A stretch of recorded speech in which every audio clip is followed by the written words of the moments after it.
Nakatakda ng ikasal na magkasintahan imbes na dumiretso sa simbahan, nauwi pa sa isang pelikulang hiwalayan serye na may mga bookingan at lapagan ng screenshots. Sa unang pagkakataon, maghaharap ang mag-ex dito sa Resibo. Sa isang cellphone video na umani na ng mahigit 7 million views online, makikita ang isang babae na papasok sa isang gusali at may bitbit na mga papel.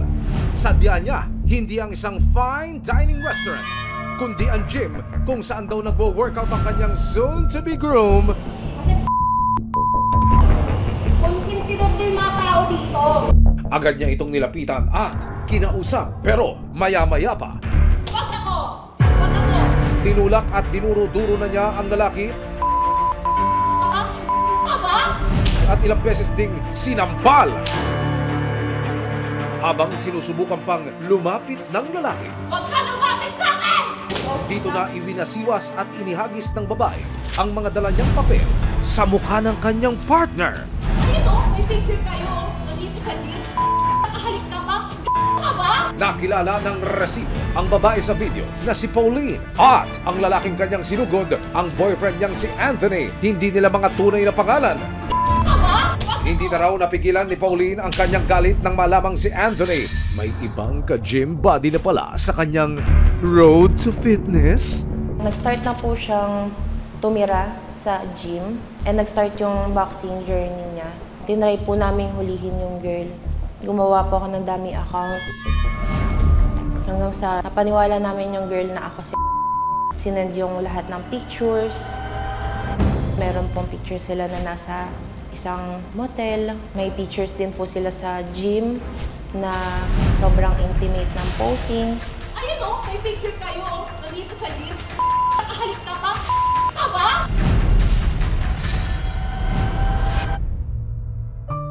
Taong 2020 nang mag-match daw sina Pauline at Anthony sa isang dating app. Naghahanap ako ng someone na makakapagparamdam sa akin ng love. Then I met my ex. Sa kanilang mga unang pag-uusap, agad naman daw nahulog ang love ni Pauline kay Anthony. Nung nakita ko pa lang po siya pagbukas ng kotse, nung sinundo niya ako sa kanto namin. Siya po talaga yung papakasalan ko someday. Makalipas ang 2 buwan bilang magkasindahan, napagdesisyonan daw agad ni Pauline at Anthony na magsama na sa isang bahay. Kwento pa ni Pauline, naging maayos naman daw ang una nilang pagsasama. Pero hindi nagtagal, unti-unting lumabas sa mga hindi nila pinagkakasunduan. Sa loob ng 5 taon, paulit-ulit daw na nahuhuli ni Pauline na may ibang nililigawan ng kanyang live-in partner. Nung harap-harapan kong may kausap siyang iba, dahil lang magkagalit kami. Tapos yung tone pa na ginagamit niya is parang yung tone na ginagamit niya sa akin pag naglalambing. Taong 2023, sa kabila ng kanilang on and off na relationship, pumunta raw si Anthony sa bahay ng mga magulang ni Pauline, hindi para mag-sorry kundi mag-propose. Nagulat na lang po ako, nagising ako sa bahay ng parents ko. Nakaluhod na po siya, tapos may hawak siyang sisig. Mag-yes lang daw po talaga ako, babaguhin niya lahat. Pero si Anthony hindi raw tumupad sa kanyang pangako.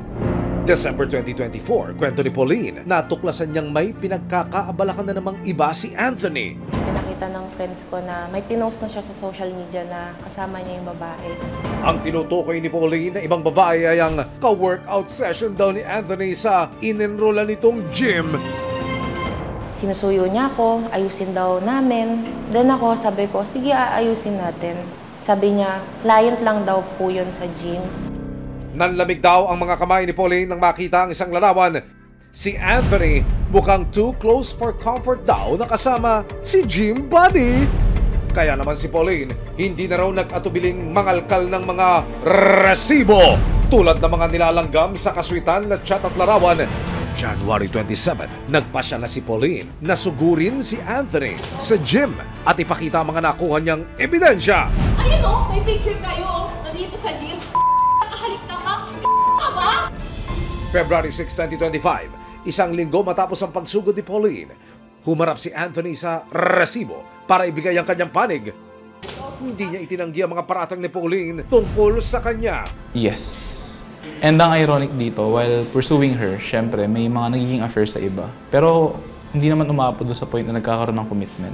Actually, it's not just a habit, it's a lifestyle eh. Cheating is a lifestyle. Kwento ni Anthony. Inisip ko, valid naman makipag-relationship sa iba eh. But I missed the point na hindi siya bumibitaw. She's just letting go the commitment. Kasi may mali. Depensa ni Anthony tungkol sa paratang na paulit-ulit siyang nagloloko. My conscience is haunting me na eh. Kumbaga, andun na yung point na ba't ko nagawa yun? I know it is not an accident, but it was planned. I'm just thinking about the present. I'm not thinking about the consequences. Nagsisi ako. Nang talungin siya tungkol sa ibang babae na pinag-awayan nila ni Pauline, Client ko siya sa gym. Para siya naging hingahan ko ng mga time na di na ako makahinga kay Masakit na pinost ka. Hindi, kasi deserve ko eh. Expected actually. Expected. Kulang pa ngayon eh.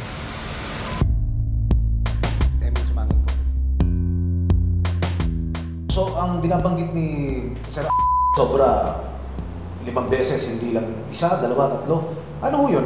Napapagbigyan nyo kaya kayo nagsasamang muli? Opo, pinapatawad ko po. Aha. Hindi po talaga nawawala yung hope ko na magbabago yung isang tao.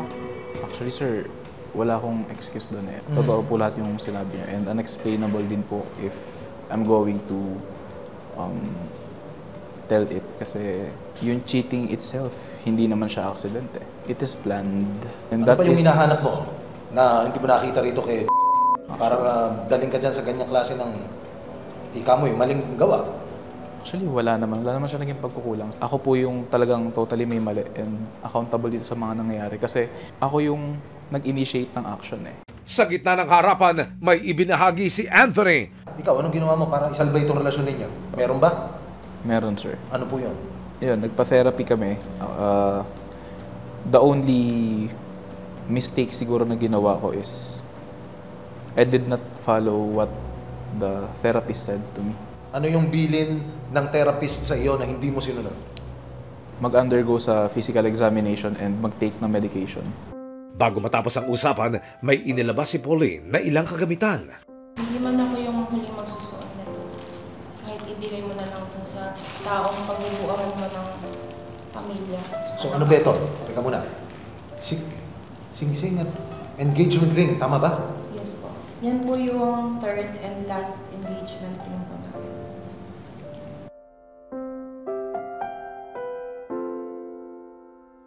Sa hiling na rin ni Anthony, minabuti ng resibo na ilapit siya sa isang psychologist. My initial impression of this condition is he may have borderline personality disorder.